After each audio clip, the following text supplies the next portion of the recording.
Eh bien, bonjour à tous. Alors, tout d'abord, on s'excuse pour le contretemps. On a eu une alerte exercice incendie. Donc, on vous remercie énormément de votre patience. Et donc là, on va pouvoir reprendre dans de bonnes conditions, on l'espère. Donc, bienvenue à notre webinaire de la rentrée donc, sur le thème du dernier jour de travail et la subrogation. Et tout d'abord, évidemment, on vous souhaite une très belle et heureuse année 2023. Alors, avant de commencer, on souhaite vérifier que tout fonctionne correctement au niveau du son et de l'image. Donc, bien sûr, pour des raisons de bande passante, votre micro et votre caméra ne seront pas activés. Donc, si jamais vous rencontrez le moindre souci, vous avez un chat à votre disposition. Donc, vous nous indiquez si vous avez un souci technique. Au niveau du timing, donc ce webinaire il va durer environ 45 minutes. Alors, avec une présentation d'environ 30 minutes et les 15 dernières minutes qui seront consacrées à la réponse à vos questions. Donc, bien sûr, dans la zone Q&R, comme vous l'avez pu le voir tout à l'heure sur la petite slide, donc sous format de chat, on vous répondra tout à l'heure par l'écrit.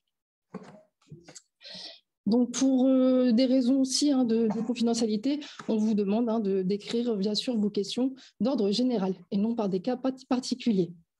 Donc, les supports vous seront transmis donc, dans les jours à venir. Et pour les présentations, donc, je suis Bénédicte, donc conseillère employeur à la CPM de l'île Douai. Et bonjour à tous, moi je suis Anne-Sophie, également conseillère employeur à la CPM de l'île Douai. Et également, il y aura notre collègue Guillaume qui sera le modérateur. Oui, merci. Bonjour à tous. Donc, je serai votre modérateur pour ce webinaire. Donc, n'hésitez pas à poser vos questions dans la zone Q&R, comme l'a dit Bénédicte. Et ainsi, je répondrai au fil de l'eau. Voilà, bon webinaire à vous et bonne journée. Merci Guillaume. Alors, au sommaire du jour, donc, nous allons commencer par le principe général du DJT. Puis ensuite, on va aborder les DJT selon les risques. Donc, on va commencer par le risque maladie, ensuite le risque maternité, le DJT au risque paternité, le DJT au risque accident du travail, et on va finir avec le DJT dans le cas du temps partiel thérapeutique et la subrogation. Bien sûr, on va faire un point dessus. Et enfin, en dernier point, nous verrons ensemble quelques actus pour ce début de l'année. Mais avant de commencer, on va faire un petit format quiz, un jeu ensemble, juste pour savoir si vous avez écouté le petit indice que je vous ai donné tout à l'heure à la présentation. Donc, on va commencer le quiz. Donc, on veut simplement, si vous pouvez, y répondre. Alors, je vous la lance. Hop, c'est parti. Donc, qu'est-ce que le DJT? Alors, la première réponse, la dose journalière tolérable. Ensuite, le dernier jour de travail ou ensuite, la veille de la retraite. C'est l'actualité. On vous laisse quelques instants pour répondre.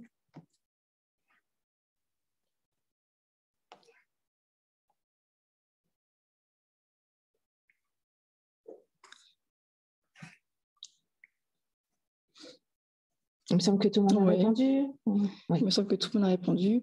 Et bien sûr, vous avez parfaitement tous répondu. 100%.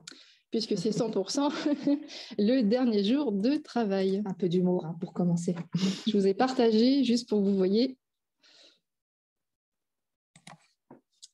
Et on revient au diaporama. Alors, voyons ensemble, on va commencer par le principe général. Donc, le dernier jour de travail, qu'est-ce que c'est? Donc, pour vous donner une définition, tout simplement, dans le cadre des déclarations des arrêts de travail, il convient de mentionner la date du dernier jour de travail, donc le DJT. Cette date est importante parce qu'elle va déterminer le point de départ de la période de référence pour l'étude des droits, ainsi que le calcul du montant de l'indemnité journalière et le début de l'indemnisation. Alors quand? Eh bien, tout simplement, en cas d'interruption de travail de mon salarié. Tous les risques confondus. Bien sûr, on va les voir en détail juste après, mais voilà, c'est bien tous les risques confondus. Et où, eh bien, vous allez le déclarer sur l'attestation de salaire que vous envoyez, donc soit via la DSN ou Net Entreprise. Alors maintenant, voyons le dernier jour de travail dans le cadre du risque maladie. Alors, on va vraiment travailler de manière très pratico-pratique. On va vous donner des exemples et puis on va voir quel dernier jour de travail il faut indiquer pour chaque exemple. Donc, le dernier jour de travail à prendre en considération, c'est toujours celui précédant l'interruption de travail due à l'incapacité de votre salarié.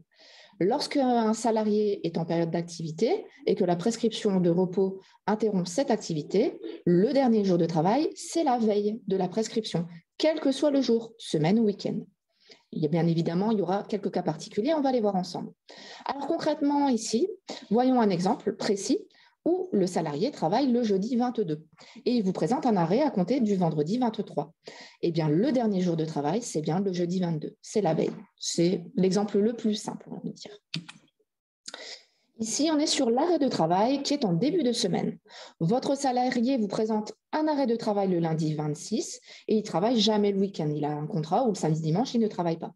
Mais le dernier jour de travail, c'est bien le dimanche 25, même si c'est un jour non travaillé. C'est la veille de l'arrêt, le 26, donc le dimanche 25. Alors, l'arrêt de travail également pendant le week-end. Votre salarié vous présente un arrêt de travail à compter du dimanche 25 et il ne travaille jamais le week-end, comme on a pu voir précédemment. Eh bien, le dernier jour de travail, c'est bien le samedi 24, la veille de l'arrêt de la prescription de repos.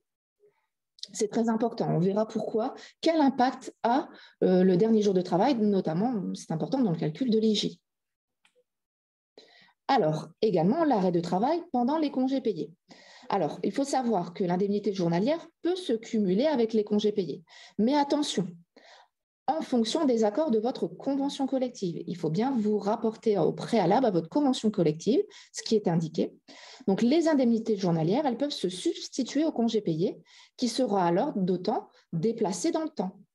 Mais je rappelle, attention, vérifiez bien que dans votre convention collective, ce soit indiqué. S'il n'y a rien d'indiqué dans la convention collective, vous prenez cette règle. Si on prend par exemple un exemple de la convention de la sécurité sociale, la nôtre, nous, quand on a posé nos congés payés, eh bien, les congés prennent le prime apport. On ne décale pas. Donc vraiment, c'est pour ça que je dis, vérifiez votre convention. Alors ici, dans l'exemple que nous avons sur la slide, le salarié il est en congé payé du 3 au 20. Il vous présente un arrêt de travail le jeudi 12, donc pendant ses congés payés. Donc, pour cette règle-là, si rien n'est indiqué dans la convention, eh bien, le dernier jour de travail, c'est bien le mercredi 11.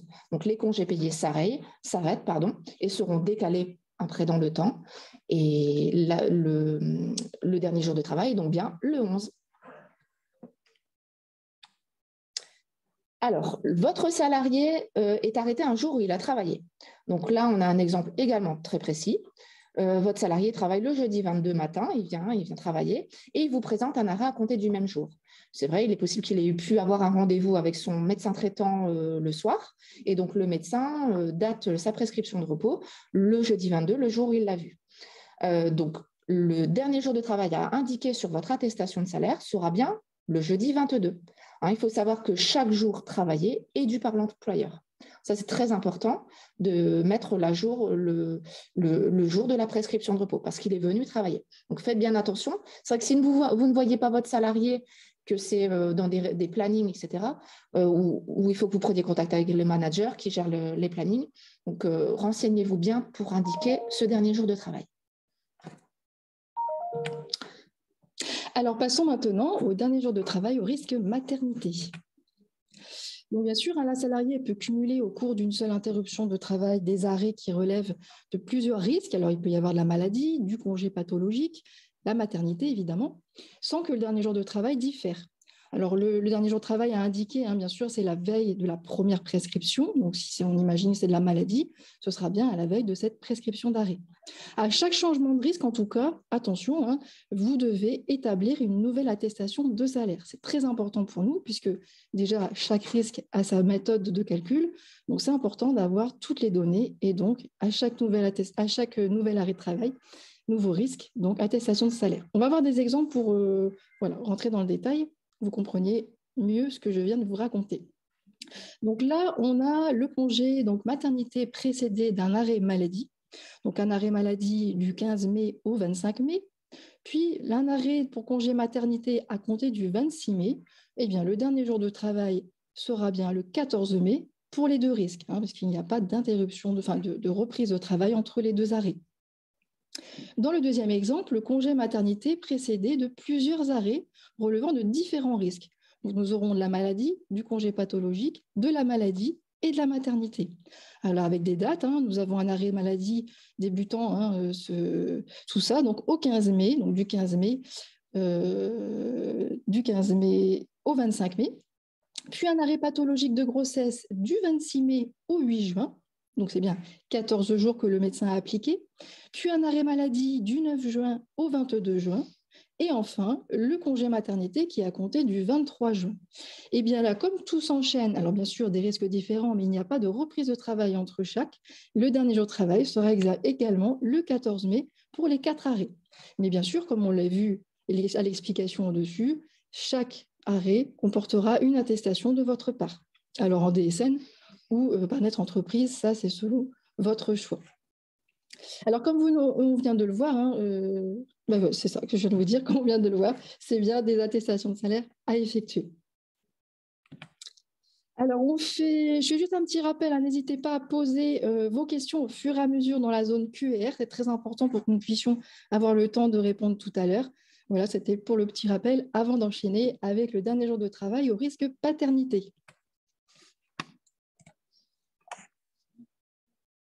Alors, pour rappel, le congé paternité se compose d'une période obligatoire de 7 jours, avec 3 jours accordés par l'employeur, qui est prévu par le Code du travail, et 4 jours indemnisés par l'assurance maladie. Donc, ces 7 jours sont à prendre dès la naissance ou le jour ouvrable suivant.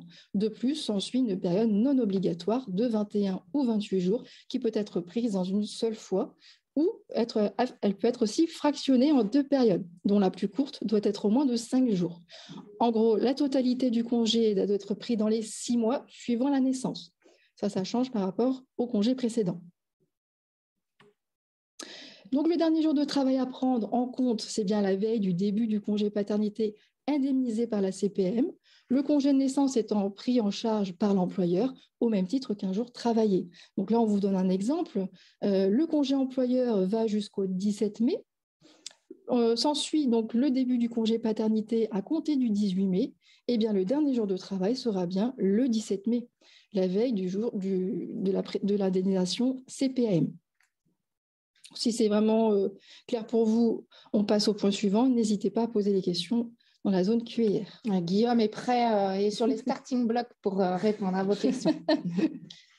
Alors, écoutez, reprenons la slide 5. Le dernier jour de travail au risque accident de travail.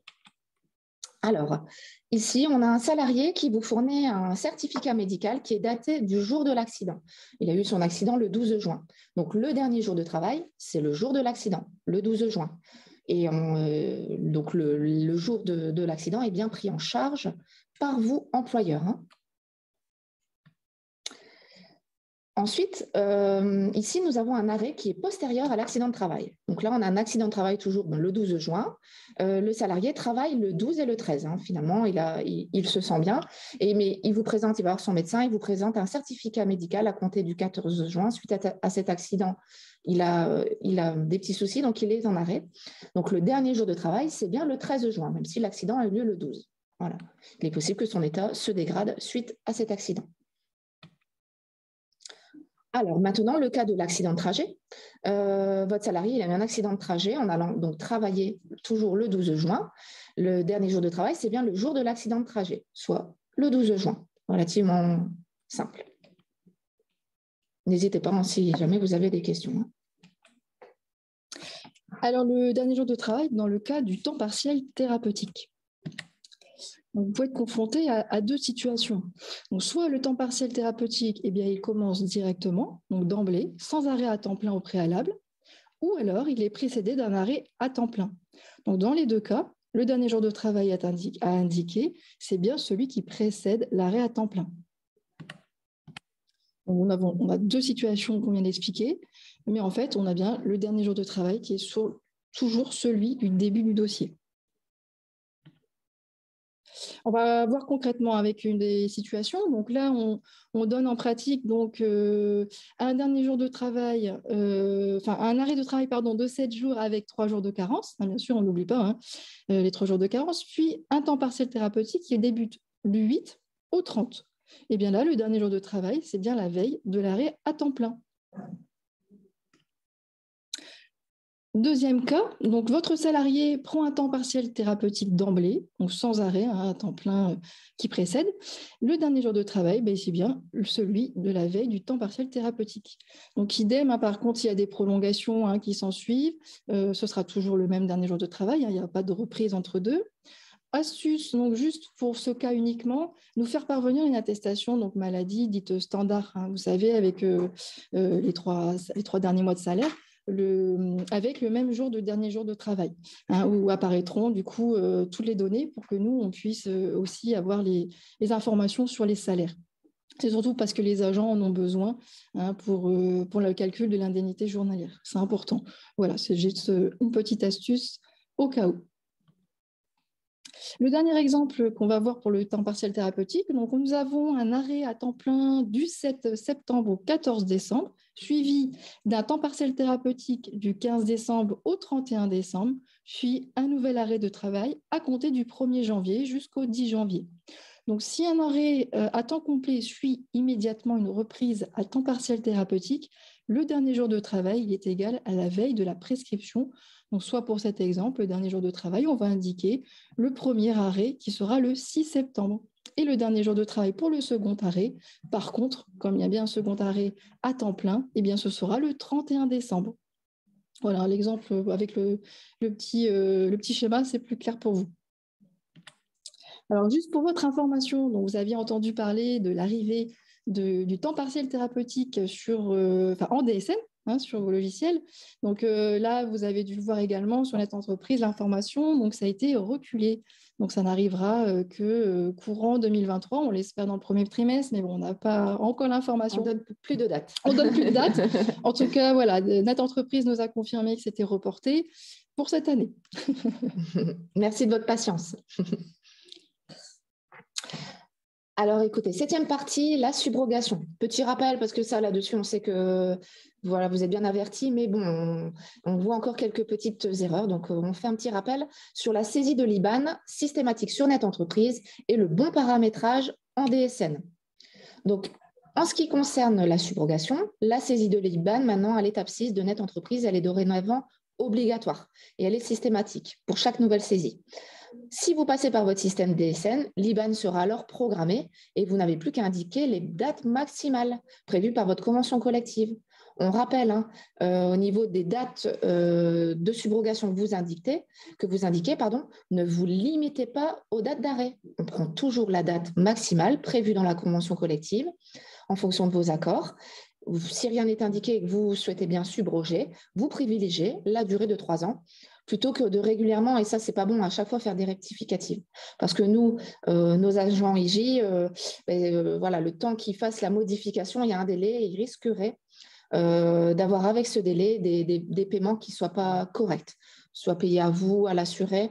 Voilà, donc dès le début, dès ma première attestation, je saisis les dates maximales. On DSN, petit rappel, en cas de subrogation, l'IBAN, il est paramétré une fois pour toutes dans votre logiciel, selon votre SIRET. C'est vrai qu'il est possible qu'en fonction des numéros de SIRET, vous ayez des IBAN différents. Donc ça, vous le paramétrez bien dès le début. Comme ça, lorsque vous envoyez votre signalement d'événement, c'est paramétré sur le bon IBAN. Et faites bien attention également, parce qu'on a eu des petites problématiques sur l'envoi des doublons pour un même arrêt, dès lors qu'il existe un centralisateur. Faites bien attention au paramétrage de votre SIRET centralisateur. Eh bien, nous allons aborder le dernier point de cette présentation. Donc, n'oubliez pas de poser vos questions. Je répète, dans la zone Q&A. On sait que c'est clair. On veut absolument des questions, mais on sait que c'est clair. Voilà, avant de clôturer, on préfère vous répéter. Donc, on va passer aux quelques actus de la rentrée. Alors, on rappelle malheureusement que c'est toujours le cas pour les cas positifs à la Covid qui continuent. Donc voilà, on voulait juste vous faire un petit récap sur l'indemnisation des arrêts dérogatoires. Alors, on est toujours bien sûr, sans délai de carence et sans condition d'ouverture de droit pour ce cas-là. Alors, si vos salariés ils sont testés positifs, on est d'abord bien sûr sur la politique de télétravail, on préconise le télétravail, et bien sûr, s'ils ont des symptômes, évidemment, et qui sont dans l'impossibilité de télétravailler, eh bien, ils devront faire une déclaration d'un arrêt dérogatoire. Alors, une durée de 7 jours pour les salariés qui sont vaccinés et de 10 jours pour ceux qui ne le sont pas. Et sinon, pour les autres cas, si ce sont juste des cas contacts, eh bien, on préconise évidemment le télétravail, mais voilà, il n'y a pas d'arrêt de travail qui s'applique pour ces cas-là. Bien sûr, hein, si jamais il n'y a pas de possibilité de télétravail, il doit revenir sur site. Cas contact, qui dit cas contact, dit geste barrière renforcé. Alors, à titre d'information, certains le savent peut-être déjà, d'autres non, mais il y a une petite nouveauté sur Net Entreprise, et ceci depuis le 5 décembre. Donc, il y a un nouveau téléservice sur Net Entreprise qui est à votre disposition. C'est le compte entreprise pour le dépôt de pièces jointes. Donc, pour avoir cet accès à votre espace entreprise sur votre portail Net Entreprise, vous pouvez donc, il va falloir ajouter manuellement le dépôt de pièces jointes en 2 temps, et il faut impérativement que ce soit l'administrateur du compte Net Entreprise qui fasse cet ajout. Il doit aller donc ajouter la déclaration compte entreprise et il doit ajouter également l'habilitation. Donc, si vous avez le moindre souci concernant l'ajout du compte entreprise de dépôt de pièces jointes, vous n'hésitez pas à appeler la hotline Net Entreprise de 0820 000 516. Mais également, vous pouvez nous envoyer un mail, vous avez toutes nos coordonnées. On sera là pour vous rappeler, puis le faire ensemble. On peut le faire, on se fait soit une visio Zoom comme aujourd'hui, ou on le fait par téléphone. Donc, le dépôt de pièces jointes, finalement, ça supprime la boîte mail, les pièces jointes que vous deviez envoyer par mail. Vous pouvez le faire directement et les pièces seront envoyées directement dans le dossier de l'assuré. Plus besoin de réfléchir si je dois envoyer les pièces à la caisse de l'île Douai, de Roubaix, du Hainaut. La pièce sera directement injectée dans le dossier de votre salarié. Donc, c'est beaucoup plus pratique. Voilà en pratique comment ça se passe. Donc, c'est un seul point d'entrée qui est unique et sécurisé avec un routage automatique, comme je venais de vous dire. Donc, au niveau des pièces, je ne vous ai pas précisé, mais vous le savez, les pièces que vous devez nous envoyer, c'est par exemple un acte de naissance, un bulletin d'hospitalisation. Si suite à l'envoi d'une attestation, un de nos agents vous réclame, imaginons un bulletin de salaire ou des documents, vous passerez par le dépôt de pièces jointes. Donc, il faudra indiquer le NIR de votre salarié, son nom, son prénom, si c'est une absence qui est liée à une maternité, une paternité. Voilà, ça va être beaucoup, beaucoup plus pratique et efficace pour vous et vous pourrez en faire le suivi sur le Net Entreprise, sur votre compte. Tout dernier point à aborder avec vous, vous avez sûrement eu l'information, en tout cas on voulait vous le repréciser, donc votre décision de taux personnalisé est maintenant disponible sur votre compte accident du travail maladie professionnelle. Donc bien sûr, depuis votre portail Net Entreprise, on vous invite à aller le consulter, c'est important pour vous. Et de plus, bien sûr, pour ceux qui ne l'ont pas encore vu, donc elle vous est adressée donc, par mail à l'adresse renseignée sur votre inscription à Net Entreprise. Donc toujours bien veiller à faire attention s'il y a un changement en interne d'administrateur, de coordonnées. Toujours à bien veiller, compléter l'encadré sur Net Entreprise de vos coordonnées. Et sinon, il peut être aussi, vous avez eu l'information via le tableau de bord de Net Entreprise. Voilà, c'était le dernier petit focus et information à vous apporter. Alors là, ici, vous retrouverez toutes nos coordonnées, donc bien sûr notre mail pour nous contacter pour vos démarches. Alors les démarches DSN, vos services en ligne, la dématérialisation, Net Entreprise, un point sur la réglementation si vous avez besoin, évidemment, on est là. Et si vous avez besoin, par contre, d'accompagnement pour vos dossiers réclamation, donc les paiements, des problèmes, vous avez envoyé une attestation de salaire, vous n'êtes pas d'accord avec le taux, enfin voilà, ce genre de problématiques. N'oubliez pas, vous avez la plateforme téléphonique employeur, le 3679, où il y a même possibilité de prendre des rendez-vous avec eux pour expliquer plusieurs dossiers, si ça concerne plusieurs dossiers. On tient à vous remercier en tout cas de votre fidélité pour ceux qui ont l'habitude de nous voir. Donc là, on va reprogrammer donc, les webinaires pour cette année. On vous invite également du coup au prochain webinaire le 20 janvier, donc la semaine prochaine, qui sera un vendredi par contre. Attention, c'est plus le jeudi pour cette fois-ci, le 20 janvier, et que ça sera sur le thème du congé paternité. Et ensuite, le 2 février, qui sera sur le thème des IJ. Donc, comment compléter une attestation de salaire, les conditions d'attribution et le mode de calcul des IJ. Alors, on vous met sur la zone, attention par contre, la zone discussion, le lien pour vous inscrire à celui de la semaine prochaine, qui est sur le congé paternité. Alors, attention, hop, voilà. Alors, il s'est mis... Non, je n'ai pas encore mis hop. Et là, normalement, c'est bon. Voilà. Donc, c'est pour vous inscrire à celui de la semaine prochaine sur le congé paternité. Écoutez, on vous remercie en tout cas de votre participation. Encore vraiment toutes nos excuses pour ce démarrage un peu chaotique avec l'alerte incendie. Merci d'avoir patienté. Vous êtes quand même restés assez nombreux. nombreux. On vous met également dans la zone de chat notre lien pour répondre à une enquête de satisfaction. Hop, si j'y arrive, voilà. Voilà notre enquête de satisfaction que vous avez déjà pu compléter, mais c'est pour continuer de s'améliorer et proposer des thèmes si vous avez des idées. On va passer maintenant à la réponse à vos questions, donc pas en direct, mais par écrit. Donc en tout cas, on vous souhaite une très belle journée, encore une très belle année pour vous. Et on vous dit à bientôt. À très bientôt. Une bonne fin de journée.